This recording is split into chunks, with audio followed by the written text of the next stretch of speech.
जिंदाबाद जिंदाबाद जिंदाबाद। संविधान के साथ छेड़छाड़ करना बंद करो, बंद करो, बंद करो, संविधान के साथ छेड़छाड़ करना बंद करो, बंद करो, बंद करो, नागरिकों के अधिकार पर हमला करना बंद करो, बंद करो, बंद करो, नागरिकों के अधिकार पर हमला करना बंद करो, बंद करो, बंद करो। भारत बंद करने में अहम भूमिका अरवल जिला में अरवल जिला के एमएलए महानंद जी हैं, जो कि आज पूरा भारत बंद है। SC/ST के कोटा को काटकर किसी और कोटा में बांट दिया जाता है, इस पे आपका क्या विचार है? सबसे पहले तो आज जो SC/ST के अंदर जो विभाजन करने की कोशिश की गई है, इसके खिलाफ हम लोग सड़क पर उतरे हैं। और ये सही बात है कि SC/ST में भी वैसे सेक्शन है जो जिनको विकास की ज़रूरत है, तो ये सरकार की गारंटी करनी थी।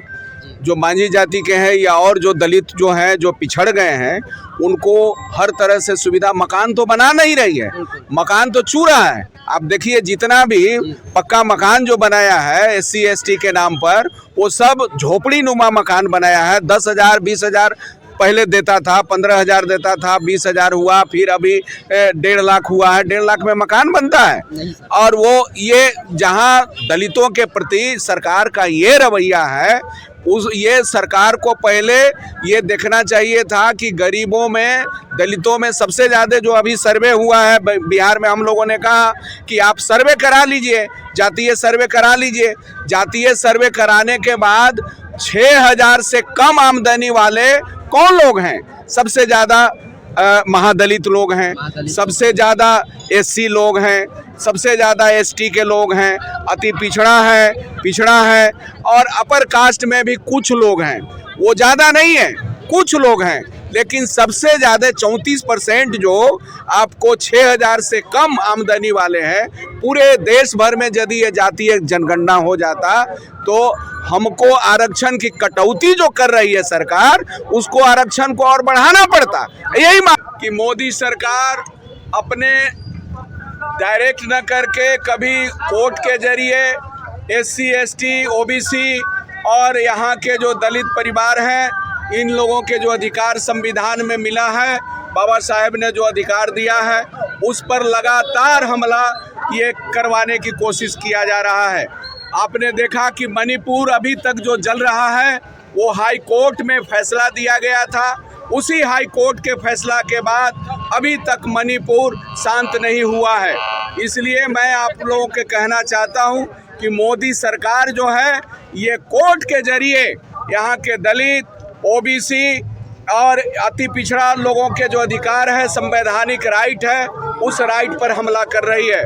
सरकार जो ड्यूटी था दलितों के ऊपर उठाने का, सरकार की जिम्मेवारी थी, जो पिछड़ गए थे, जो सबसे गरीब थे, उन गरीबों को ऊंचा उठाने का जो सरकार की जिम्मेदारी थी, वो जिम्मेदारी अडानी अंबानी को ऊंचा उठाने में लगी हुई है और दलित गरीबों को आगे बढ़ाने का काम नहीं कर रही है।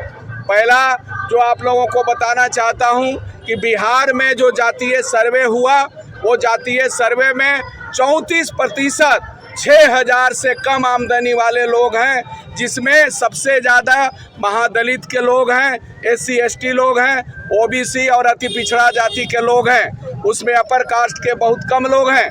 तो इन लोगों को आज भी कितना ऊंचा उठाने का जो जिम्मेवारी है सरकार का, वो करने के बजाय जो कुछ भी संविधान से उनको हासिल हो रहा था, जो कुछ भी मिल रहा था, उस पर भी हमला करने की कोशिश की जा रही है। और यहाँ संविधान के करीब 10 पन्ने बदल दिए गए हैं। संविधान के जो लोग कुछ कह रहे हैं कि विपक्ष वाले लोग कहते हैं कि ये संविधान बदलने वाली सरकार है, ये उन लोगों को भरोसा नहीं होता है। मैं आप लोगों को बताना चाहता हूँ कि संविधान के बहुत सारे ऐसे अधिकार थे, उन अधिकार को सरकार ने बदल दिया है। अब संविधान की किताब बदल करके और मनुस्मृति ला दिया जाएगा, तब वैसे लोगों को समझ में आएगा कि पूरा संविधान बदल दिया गया है। लेकिन मैं आप लोगों को बताना चाहता हूं कि संविधान बदल दिया गया है, बहुत सारे अमेंडमेंट किया गया है। अभी जो न्याय संहिता जो बना है, ये जो कानून में बदलाव किया गया है उसमें नागरिकों के अधिकार को ख़त्म कर दिया गया है। आप आंदोलन नहीं कर सकते, आप आमरण अनशन नहीं कर सकते, आप जुलूस नहीं निकाल सकते, आप कुछ नहीं कर सकते। ये कौन सा ये संवैधानिक राइट था कि हमारे ऊपर कोई अत्याचार जुल्म होता है उसका हम विरोध करेंगे। लेकिन आप देख लीजिए कि ये सरकार, पूरे भाजपा की सरकार जहाँ जहाँ है वहाँ महिलाओं के ऊपर, दलितों के ऊपर सामाजिक तौर पर बहुत ज़्यादा उत्पीड़न होते रहा है। आप मुजफ्फरपुर में देख लीजिए, आप देख लीजिए मध्य प्रदेश में दलितों के मुंह पर पेशाब किया गया, और ये करने वाले कौन थे? ये भाजपाई लोग हैं। और ये भाजपाई लोग को संरक्षण देने का काम ये भाजपा की सरकार करती है। यहाँ आप देख लीजिए, ये गया जिला में टेकारी में एक महादलित को दोनों हाथ काट दिया गया। ये काटने वाले कौन हैं? भाजपा के कोर कमेटी के लोग हैं। और महिलाओं के साथ यही पारू में जिस तरह से दरिंदगी के साथ बलात्कार किया गया, और ये भाजपाई लोग, ये मणिपुर से लेकर अभी खबर मिली है कि ये पश्चिम बंगाल में भी भाजपा के लोग ये महिलाओं को नंगा मार्च करवाया है। ये कौन सा संस्कृति लाना चाहते हैं? ये मनुस्मृति वाला संस्कृति है, जहां महिलाओं को, दलितों को, अति पिछड़ों को ये नीचे, जूती के नीचे रखने का ये संस्कृति है। वही चीज़ को ये भाजपा वाले लोग स्थापित करना चाहते हैं। इसको कतई बर्दाश्त नहीं किया जाएगा। इसको हर हाल में हम लोग इसको विरोध करने के लिए सड़क पर उतरे हैं।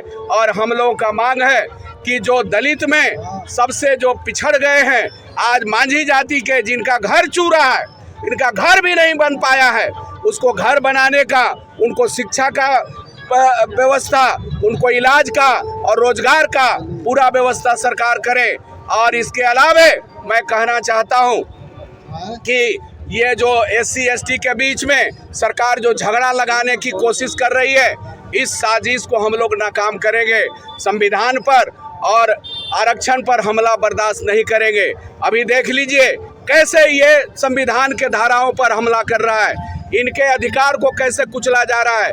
लेटरल एंट्री के जरिए आप देख रहे हैं कि कैसे IAS के ये जो ज्वाइंट सेक्रेटरी और डायरेक्टर के पद को भरा जा रहा है, जिसमें कोई आरक्षण, और ये सब RSS वाले लोगों को भरने का साजिश चल रही है। इसका हम लोग कड़ा विरोध कर रहे हैं। संविधान पर हमला नहीं चलेगा। और धीरे धीरे ये सब जो कर रहा है वो संविधान के पन्नों को बदला गया है। ये संविधान के जो गरीबों के अधिकार का पन्ना है वो पन्ना बदला गया है। मैं आप लोगों को बताना चाहता हूँ कि आपके घर में 50,000 का गड्डी है और वो गड्डी चुरा करके लेके चला गया, तब पता चलेगा कि आपका गड्डी चुरा लिया। उसमें से एक एक रुपया यदि खर्च खाएगा, एक एक निकाल लेगा, तब पता नहीं चलता है, बाद में पता चलता है। संविधान को ऐसे ही छेड़छाड़ किया जा रहा है, वो अचानक बदला नहीं जा रहा है। वो 400 आ जाता तो वो अचानक बदल देता, लेकिन 400 नहीं आया है इसलिए बदला नहीं है। ये संविधान के जगह पर मनुस्मृति को स्थापित कर देता।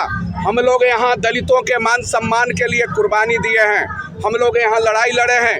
बात है शंकर बिगहा से लेकर ये जो आज जो अरवल जिला बना है, वो अरवल जिला गरीबों के खून के कुर्बानी देने के बाद अरवल जिला बना है। ये बड़े बड़े लोगों के ये इशारे पर नहीं बना है। दलितों के, गरीबों के अपना मान सम्मान की लड़ाई लड़ रहे थे, और वो मान सम्मान की लड़ाई के लड़ने में कुर्बानी दिए हैं, तब अरवल जिला बना है, जहानाबाद जिला बना है। और उस जिला आज जो है गरीबों के मान सम्मान के लिए शुरू से ही हम लोग लड़ाई लड़ते रहे। हमारे बहुत सारे नेता लोग कुर्बानी दिए हैं, और ये गरीबों पर जब भी हमला होगा हम इसको बर्दाश्त नहीं करेंगे। हमारी पार्टी कभी भी बर्दाश्त नहीं करेगी, सड़क पर उतरेगी, कुर्बानी देने में अगली कतार पर हम लोग आगे रहेंगे।